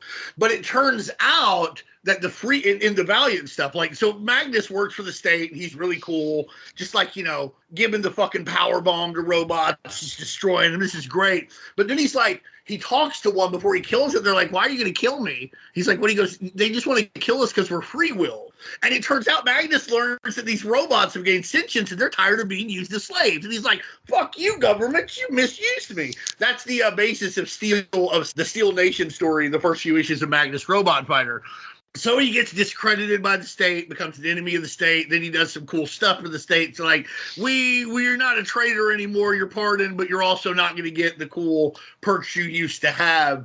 So basically you said he's sort of a lackey of the state who's coming around. That's where he's at. And he's in a very nebulous state. And also he wants things to change, but how much of these people want him to change? And also, what is he willing to do to get it? Because ultimately, his ex Legia's right in this book where she's like, you just want to play the hero and get the girl. But if you want to actually change things are a lot harder. It's pretty cool as somebody who's worked in activist work, a lot of stuff that people see, somebody gets arrested or some people storm a building and do, shut it down for a little bit. That's good. And people should do that. You don't see everything that leads up to that. You don't see for every one person out there's probably 3 support people. You know what I mean? So and I think Magnus doesn't understand that, but he wants things to change in an era where a lot of people may not want it to. So that's Magnus's deal. I hope that helps. In the olden days, in the 60s, everything was as it seemed, much like other 60s comics. There was no if he punched a robot, it was a bad robot. The other thing, it finally clicked while you were describing what the costume reminded me of. It's Zap Brannigan from Futurama. Oh yeah, that's right. Yeah. Oh man. Yeah. It just hit me. I'm looking at this. I'm like, wait, why does this look so familiar? Does this look familiar the entire time? And now I can hear the character from Futurama hitting on Lita. So who, now that I'm saying it out loud, I realize this guy's girlfriend is Lija. So Right. This is Dean, what are your thoughts here on this issue, man? Magnus Robot Fighter number 15.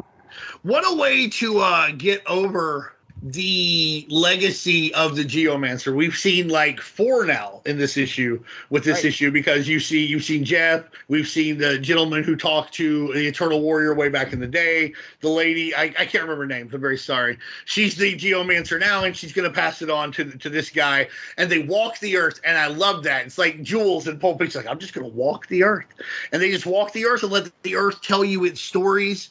I love how he gets the Eternal Warrior out of Psycho Probe. the Psycho Probe place where they've changed that. And I mean, and also like later on, you'll be like, when they try and team with Magnus, like the Eternal Warrior of, I guess we should call him like 4001, because like, this is a place where you actually have to refer to him as such, because otherwise. Yeah, it's going to be fun come synopsis. Yeah, but I love where at one point he's like, I want to team with Magnus. That guy's a fucking fascist. He calls all of them fascists. I respect that. He's like, they had the Psycho Probe him 5 times. I really appreciate that, like, this really didn't take.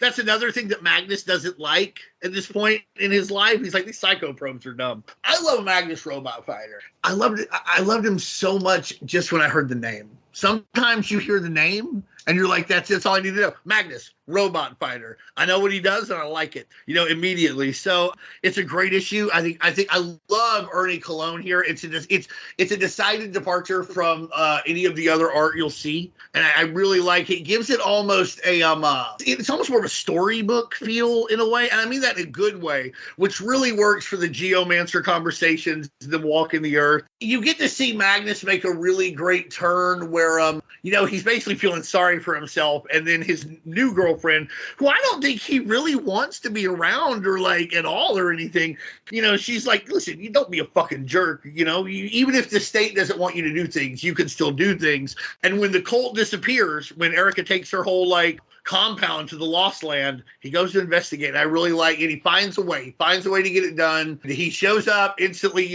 starts, smashing on that robot and stuff. I really like it.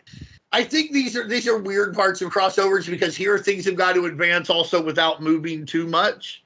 And I think they do a really good job of showing you more of the Geomancers, showing you how Magnus is going to fit into this without moving things too far along too quickly, which that could be a thing here. Yeah, the only other thing I wanted to say is again, I mentioned this before, but I really love the concept of the Geomancer, regardless of which character is inhabiting the role. And one of the reasons I like that is I'm a huge fan of Grant Morrison, and Grant talks about magic. Right, he means magic when he says it, and with a K, right? Yeah. It's a whole bunch of nonsense. But one of the things that was discussed when The Invisibles was coming out was the idea of magic in everyday life. You don't need to be a wizard. You don't need to know things. You just need to be very good at observation. And that's one of the things I really like with Geomancer, where it's like, no. I've learned how to listen to things. It's not that I've gained a new ability. It's not that I can do something that you can. Is that I've learned to listen to everything, not just people, not just anything else. And that's really on display here, and kind of works really well in the setting of North Am that they've defined or that they've borrowed, where it's like, well, everyone is very far removed from where the reader would be, and also the world is surrounded by robots, some of whom are free-willed, some of whom are not. And it's this idea of like, you can't define things any longer by what is and isn't able to communicate with you, because if you're a Geomancer, everything communicates with you. So I thought that was a really good way of interpreting the far future. And again, one of the things that Valiant lays out very well is they have characters that can connect to all the different periods of time. The Eternal Warrior's always going to be there. There's always going to be a Geomancer. The idea is from Bloodshot on, there's basically always a Rye. Yeah, exactly. They continue this thing on forward, where no matter what era you're set in, you can have a story. And again, it's that focus on like they're not trying to convince the reader like, hey, they might die in this adventure. It's like, no, they're probably going to make it through, but they're not going to make it through necessarily as the same person. So again, one of those things that I think they're doing that I love, and I would love to see other places adopt. I think, too, when you talk about the geomancers, we focus a lot on listening, and that's really good. But like you'll see, like in the Shadow Man comic, I think the real difference between, say, a geomancer and like the guy who trained to be one, or some people who pick up the voices, they don't just know how to listen, they know how to ask. Because that's what happens. They're like, I wanted this door to open, so I just asked it nicely, and it did. I listened to his stories for a little bit. We bullshit. I was like, hey, can you do me a solid? You're like, I didn't want this, I wanted this dinosaur to come hang out with us, so I listened to it for a little bit. Boy, it had a terrible childhood, and I said that I was sorry that its dad died, and now I can ride it wherever I want. You know what I mean? Like, so geomancers don't just know how to listen, although I do think that is the most important part. They know how to ask. And honestly, in getting your way, listening is the most important part. They'll tell you if you're a salesperson, you got to listen first and then ask questions and listen again. You listen so that people will do what you want because you know what they need, you know what they like, you know what they respond to. That's how I get y'all to do these podcasts with me. Good fucking listener. Exo Man of War number 7. Unity, Chapter 5. Written by Bob Layton, penciled by Michael Leake, inked by Tom Ryder, and colored by Jorge Gonzalez. The day before Unity number 0. The man we know as Exo Man of War, Eric, heads home to catch up on 1,600 years worth of Earth's history. He discloses to his close friend Lauren that he was abducted by aliens in 408 AD and brought to the present day.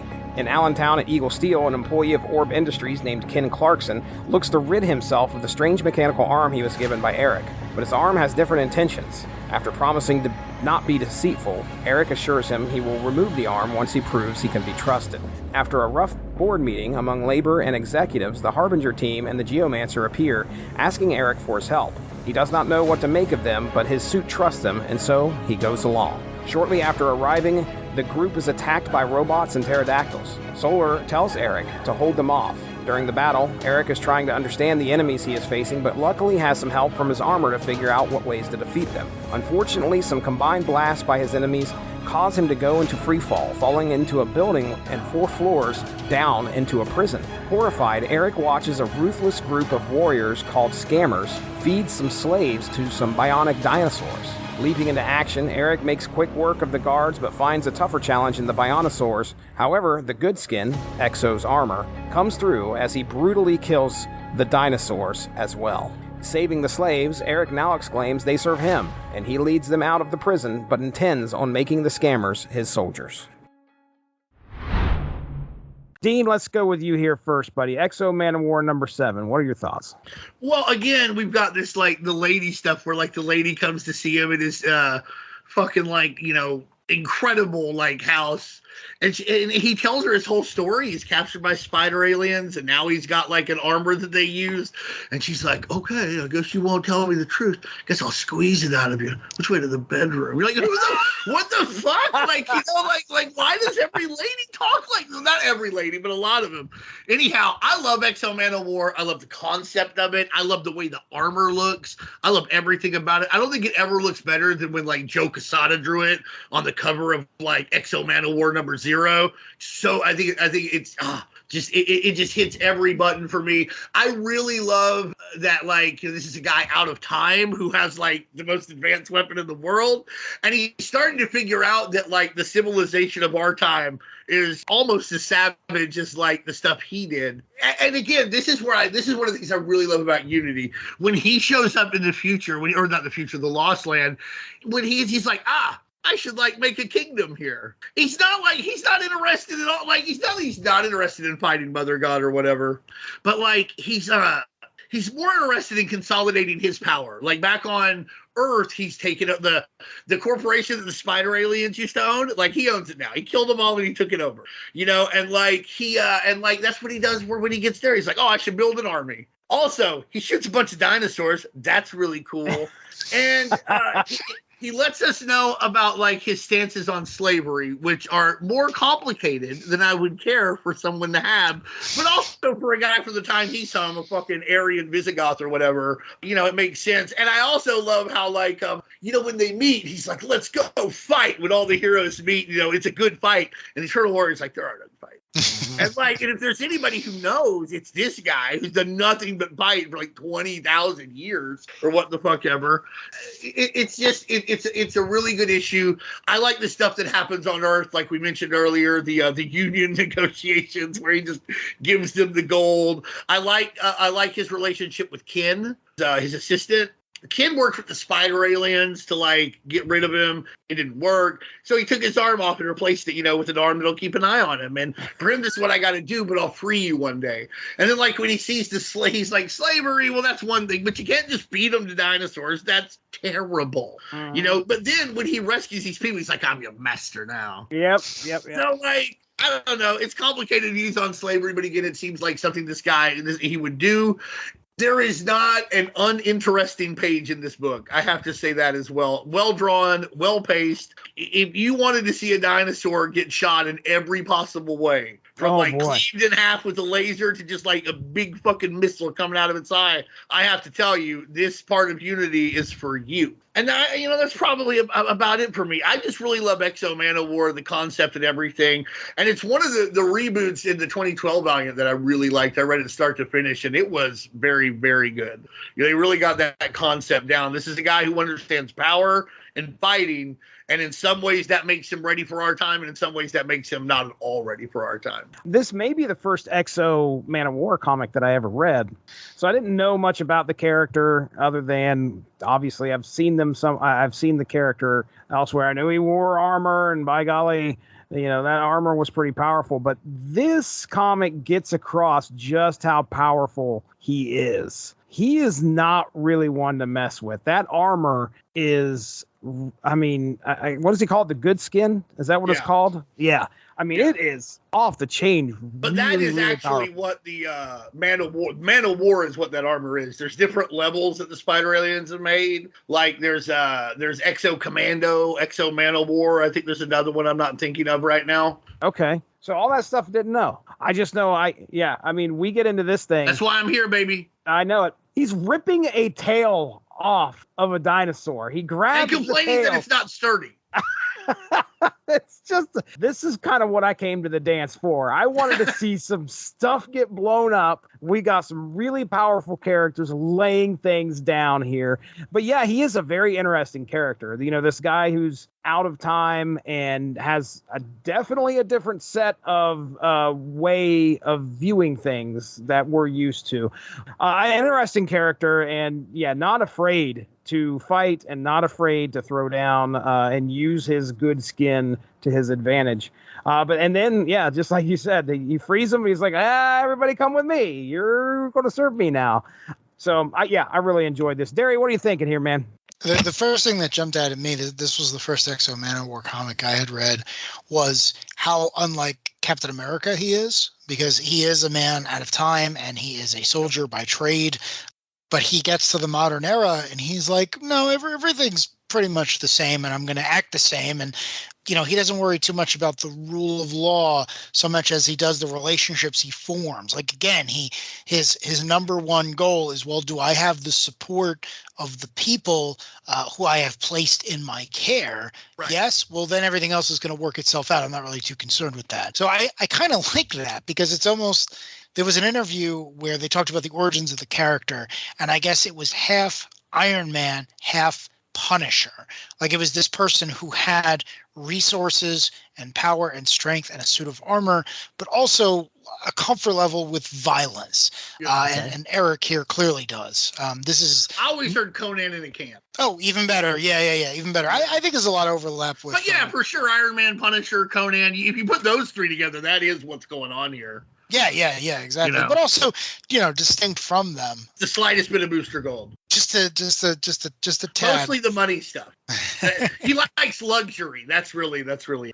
He likes luxury, though he lives in Ulster County, New York. I was not expecting to see a reference to Ulster County in Unity. I got very excited. It is not where I live, but it is nearby. And I was not expecting it, though. If you're going to build a giant compound, I would imagine it would cost a little bit less if you build it up there. So I was very excited to see that. They're a little north of the X mansion for all of you following along at home. It's the XO mansion. It's the XO mansion. I like that very much. And then the only other thing I was going to say is when he's like fighting dinosaurs and flying around and shooting things, and he's in a multicolored suit of armor, you almost get the feeling that in a lot of ways, this is what the image creators thought they were doing. You know, this idea of like, we're going to take everything we really like, we're going to put it into a single book, we're going to make the main character incredibly compelling, and you're just going to follow his adventure. Because here you buy it. Because here he's like, oh yeah, dinosaurs, cool. Those are older than me. That's great. And then I'm going to kill a bunch of them, move on to the next thing. I think I founded a country. I'm not 100% sure, but he's also hanging out with the Harbinger kids. Like, again, it's like 1, 2, 3, 4. It introduces a whole bunch of plot lines and it goes on to the next thing. So I just thought that was great because you're never bored. And you know, unlike some of the image books, which again, you know, contemporaries of this, it's like, I think you kind of know where you want to go, which again would make me as an older reader now say, all right, put the next issue in my file. Notice the power of the Geomancer, that apparently the Geomancer can talk to the good skin, who was not created on this earth. You know, so I wonder what else the Geomancers can do as far as alien life forms. Kind of like when Alan Moore did Swamp Thing, and it turns out Swamp Thing can do plant stuff on like all sorts of planets. I wonder if the Geomancer could like talk to Jupiter. Yeah. Because apparently, you know, apparently much like an Apple computer in Independence Day is no problem talking with like an interstellar life form. The way I read it actually was very similar to that, where Swamp Thing connects to the green, and the green is everything. Right. And then you go to a different place and there's just a new green, but the firmware is the same. I kind of read that as the Geomancer. It's like, well, you're listening to your surroundings. And at the end of the day, everything is made from matter and energy, whether, to your point, whether you're swimming through Jupiter, you're walking on Earth, or what have you. So again, I really like that idea of saying, well, we are all fundamentally connected, or we're all fundamentally the same. I just have the added ability to listen to the location I happen to find myself in. So again, to your point, like, I really like that, because I feel like if I read a Doctor Strange comic and he was suddenly on Jupiter, it'd be like, this doesn't feel right. But a Geomancer story, it's like, oh, you're an astronaut. I wanna read this book. One of the things I just want to quickly point out here, you know, at the end of this book, at the very last bit, you know, Exo's been separated from the rest of the gang. Yeah. And now when you start reading what's happening in these last few panels, he's gone off script. This guy he's gone into business for himself, which is going to make He has never read a team-up comic book in his life. He doesn't know. No. He's like, are we here to start a country? Like, no, we're going to fight her.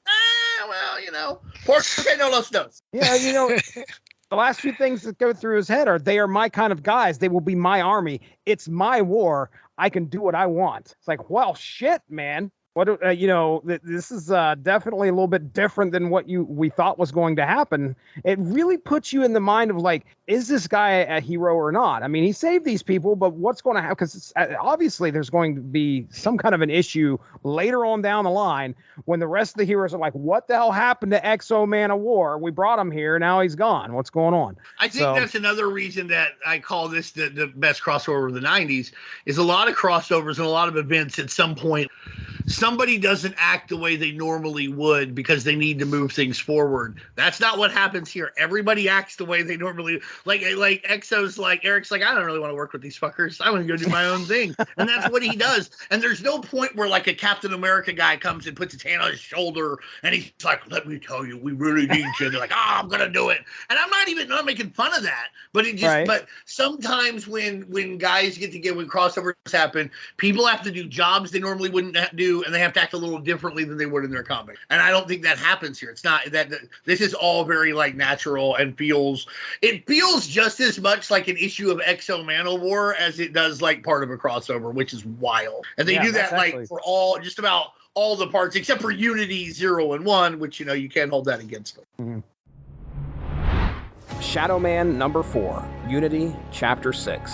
Story by David Latham and Jim Shooter. Written by Jim Shooter with Faye Perozic. Penciled by David Latham. Inked by Tom Ryder and colored by Jorge Gonzalez. April 3rd, 1992, in New Orleans. Jack Boniface as Shadow Man is trying to right some wrongs by scaring the living daylights out of an abuser. Returning home, he is persuaded to go talk to a man who has dire warnings of the end of the world. Reluctantly, he follows the man into some swamps and is told to jump in and walk under a large tree. After a couple of tries, Jack finally swims under the tree and emerges in a city in the Lost Land just as Solar and the team are in the midst of battle. Finding a young dino pilot soldier named Elia, Jack convinces her to follow Solar so that he may try to figure out who he is and why he is attacking this city. Elia takes Jack as far as Erica Pierce's tower, to which Jack jumps down and heads in. Jack has to fend off a few dinosaurs, but ends up finding Erica Pierce's chamber, where she is already engaged in mortal battle with Solar. Believing Solar is the enemy, Jack tackles Solar only to be badly burned in the process. Sensing an opening, Erica activates a containment unit that captures Solar within it. The next day, Elia speaks with Erica, who thanks her for bringing Jack as he saved Erica and the process of Unity. Elia then goes to find a badly burned Jack in a medical reconstruction unit, unconscious but stabilized. I mean, Shadow Man is a lot of fun. Later on, he'll meet Aerosmith. As far, and like, what a time for him later on. As far as I know, he never meets the guy from Madison Square Garden from the Carnage comic who had the knife out. He was ready to go, man. If they fought, I'd like to see what would happen. But as far as I know, they don't ever cross over. But he is a musician, so you don't ever know. Like, he could play that gig. And that's there right, he is. dude. He'd be on stage. The cover of Aerosmith and Shadow Man has them on the stage facing off. Yeah, he's in the crowd. Yeah. Right, so the big knife. He's got it. He's ready to go. No, I like Shadow Man, and I like that he's a guy. He's just learning like what this means, how this works. He works better at night. He has to like really encourage himself to do things. And as it goes on, I love that since he's the neophyte, he doesn't know what he's supposed to do. He knows he's supposed to go there and help fight this demon, but he doesn't know who the demon is, and he's got to make a call, and he makes the wrong one. This is a really good way to wrap up the first third of the crossover. I mean, it's 18 parts. You definitely feel like this is the end of the first chapter, for the most part. Like, okay, the first act, if you will. Shadow Man is just, I like his costume. I think it's cool the way he gets there. Everybody else does their own thing, and this is a way to show.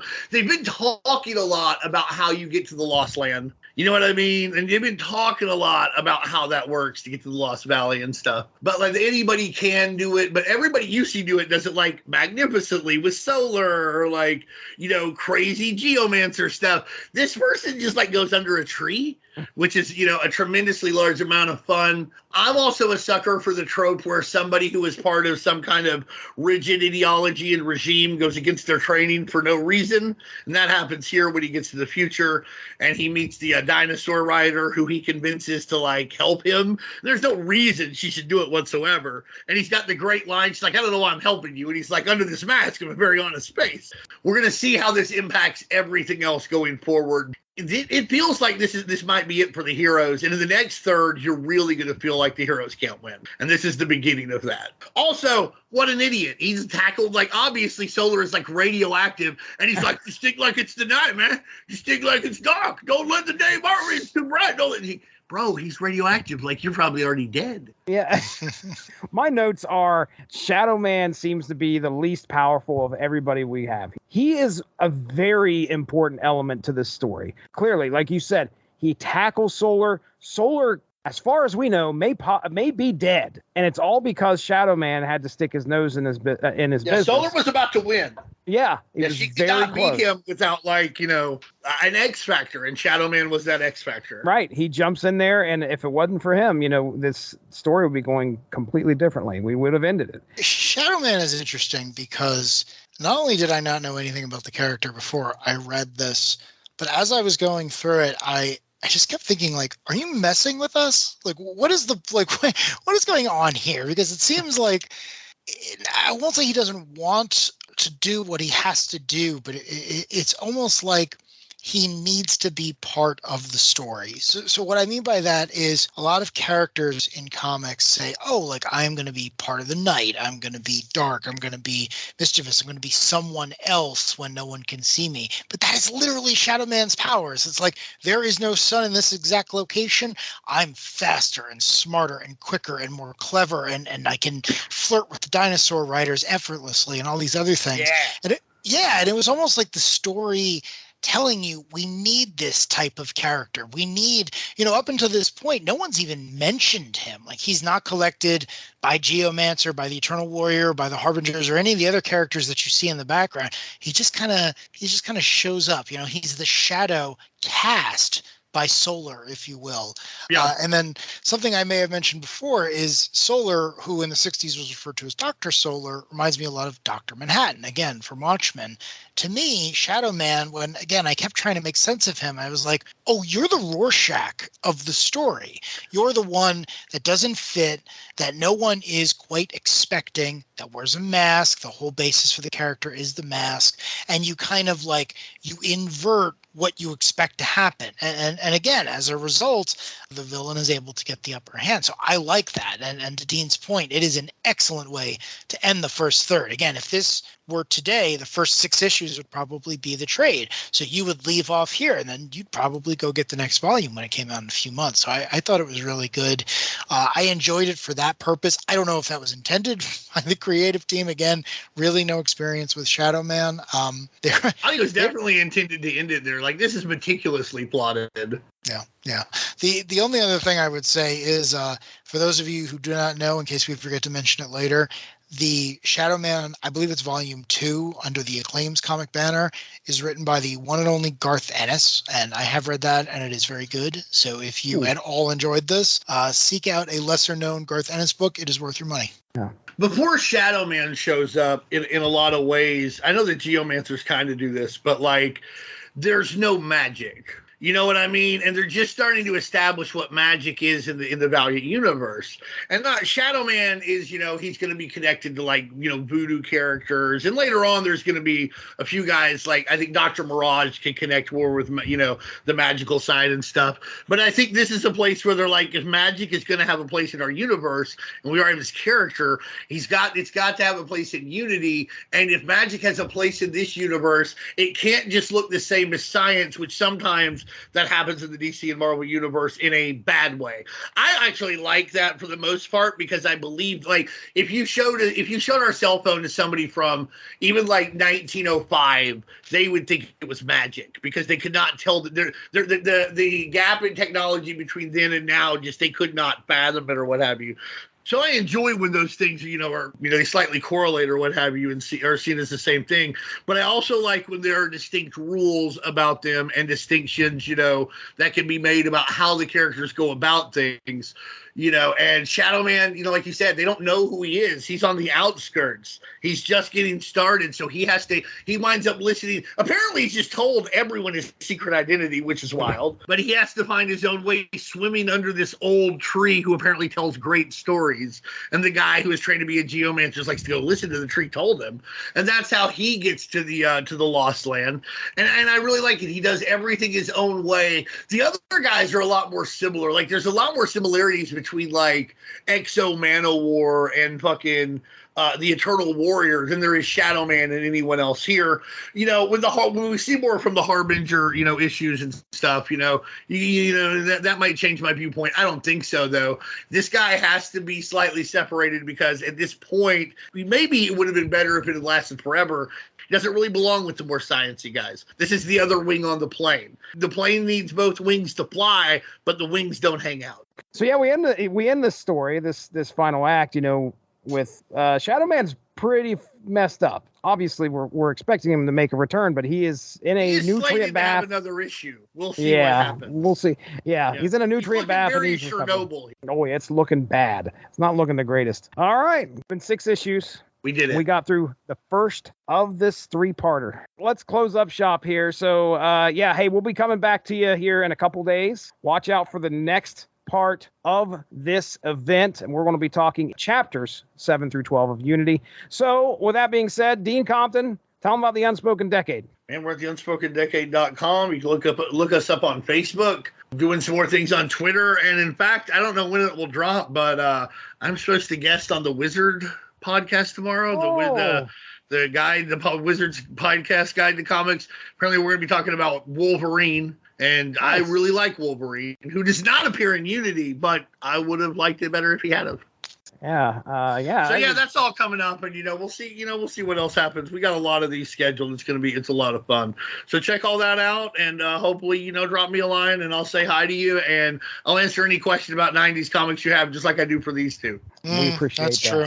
That is true. Appreciate that. Well, hey, listen, the Source Material Comics feed out there on the W2M network is where we hang our hat here on the Unspoken Issues podcast. And listen, I've been doing TikToks. I don't know. I thought, well, I'm going to start trying these things, just see what I could do, as long as I can keep them under a minute, because I certainly don't want to start editing anything past that, or I'll get grumpy. But Jesse's like, hello, fellow kids. What is this a tick of talk here you got going on? There's a nice little promo piece for the Hard Case Strangers episode that we're going to be doing, that I just grabbed a little bit of an audio from what our podcast was and threw some pictures up. Jump on now! There it is. All right. And if you haven't jumped on now, then you might as well go ahead and do so. Listen, we're going to get out of here. For Dean Compton, for Darry Wade, I am Jesse Starcher. We thank you so much for joining us. We look forward to entertaining you again when part 2 of this event happens, which will be in a couple days. Have a good one. Bye-bye. Thanks for joining us. Unspoken Issues is part of the UnspokenDecade.com, the home for 90s comics, blogs, and podcasts. Unspoken Issues also has a Facebook group you can join if you are interested. Just search the Unspoken Issues podcast and request to join. All of this would not be possible without W2Mnet.com and the Rattlechin Broadcasting Network, so make sure to seek them out for more podcasts. If you enjoyed what you heard today, please feel free to share, and we look forward to entertaining you again soon.